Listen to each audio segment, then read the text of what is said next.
안녕하십니까. 이어서 경남 소식입니다.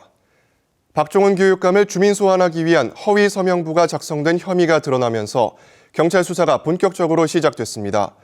허위 서명 작성에 사용된 경남도민 2만 4천여 명의 주소록의 출처가 수사의 핵심입니다. 보도에 박상현 기자입니다. 경남도민 2만 4천 명의 개인 정보가 담긴 주소록입니다. 이름과 생년월일, 상세 주소가 빼곡히 담겨 있습니다. 이 주소록은 지난해 12월 22일 창원 북면의 한 공장 사무실에서 발견됐습니다. 당시 사무실에서는 42살 박모 씨 등 5명이 이 주소록을 보고 박종훈 경남교육감 주민소환 서명부에 경남도민 2,500명의 서명을 허위로 작성했던 것으로 전해졌습니다. 경남선거관리위원회가 현장에 있던 5명을 경찰에 고발하면서 이번 주 본격적인 수사가 시작됩니다. 주요 위법 혐의는 주민소환법과 개인정보보호법 위반에 형법의 공문서 위조 행위, 특히 주소록의 출처를 밝히는 것이 핵심이 될 전망입니다.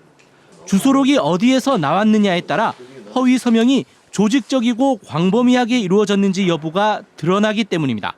피고발인 5명에 대해서 조사가 완료되면 개인정보 유출된 부분에 대해서 수사가 확대되어 유출자에 대해서도 수사가 확대될 여지가 있는 것으로 판단됩니다. 주민소환법 위반은 1년 이하 징역이지만 개인정보보호법 위반은 5년 이하 징역으로 훨씬 무겁습니다.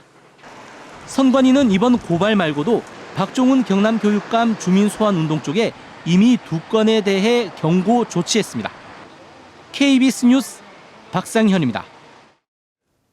오는 4월 총선을 앞두고 경남 정치권이 내일 시무식과 신년인사회를 개최합니다.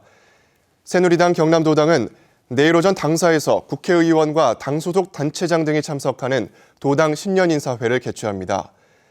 더불어민주당 경남도당도 내일 오전 도당 사무처에서 신년 담배식을 하고 김해 봉하마을에서 고 노무현 전 대통령 묘소를 참배합니다.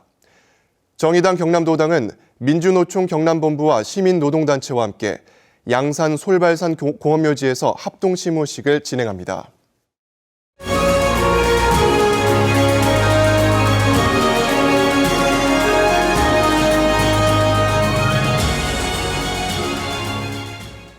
(2016년) 새해를 맞아 경남 각 분야의 전망을 짚어보는 다시 뛰는 경남. 오늘은 침체된 경남에 새로운 활력을 불어넣을 자치단체의 전략을 조미령 기자가 취재했습니다. 한국 경제 발전의 견인차 역할을 했던 기계산업과 조선산업. 노후화된 기계산업은 경쟁력이 떨어져 있고 조선산업은 최악의 위기 상황에 놓여 있습니다. 경상남도는 침체에 빠진 경남 경제 활력을 위한 해법 마련에 나섭니다. 항공, 나노, 해양 플랜트 국가 산단을 올해 중에 행정 절차를 완전히 마무리하고 내년부터는 착공이 시작될 수 있도록 이렇게 해 나가겠습니다. 경상남도가 추진하는 성장 동력은 모두 5개입니다. 먼저 항공과 나노융합, 해양 플랜트, 세계 국가 산단 개발에 박차를 가합니다. 주력인 기계산업의 융합화를 위해 창원 국가산단의 구조 고도화 사업과 로봇 산업의 인프라 구축에도 사활을 겁니다. 남해안을 따라 관광 휴양 벨트를, 서부 지역에는 한방 항로화 산업 벨트 조성에 집중합니다. 자치단체도 지역 발전을 위한 전략 마련에 나섭니다. 진주시는 항공산업과 뿌리산업, 세라믹 산업의 역량을 집중합니다. 거제시는 해양 플랜트 국가산단 조성과 새로운 관광지 조성을 선택했습니다. 올해 관광도시로 선정된 통영시는 해양 스포츠와 관광섬 개발, 문화예술의 세계화를 추진합니다. 어려운 국내외 여건으로 힘든 한 해를 보낸 경상남도와 18개 시군은 새로운 성장 전략을 통해 다시 한번 도약에 나섭니다. KBS 뉴스 조미령입니다.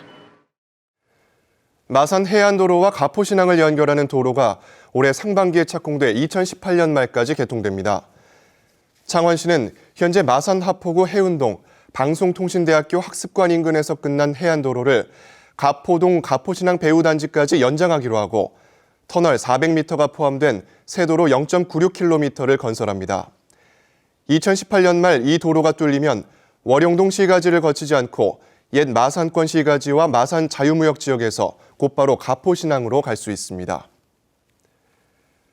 옛 마산과 진주 등 경남 구도심에 공영주차장과 화물차고지가 조성됩니다. 경상남도는 2018년까지 117억 원을 투입해 창원 합성 옛길과 석전 이동 등 마산 지역 2곳과 양산 북부 원도심에 공영주차장을 짓기로 했습니다. 또 진주 호탄동과 거창읍에 341억 원을 투입해 내년 2월에 화물자동차 공영차고지 2곳도 조성합니다. 창녕군 우포 따오기 보건센터는 따오기 보건사업 시작 7년 만에 모두 94마리로 불어났으며 올해 일반에 부분 공개하는 데 이어 내년쯤 야생 방사할 계획이라고 밝혔습니다. 창녕군은 이를 위해 3,070제곱미터 규모의 야생 적응 방사장을 만들었으며 먹이 자원 확보를 위해 우포늪 인근 국유지를 논습지로 조성하고 있다고 설명했습니다. 진주시는 20세대 이상의 공동주택 관리 비용 일부를 지원하는 공동주택 관리 지원 사업에 올해 5억 원을 투입합니다. 지금까지 경남 소식이었습니다.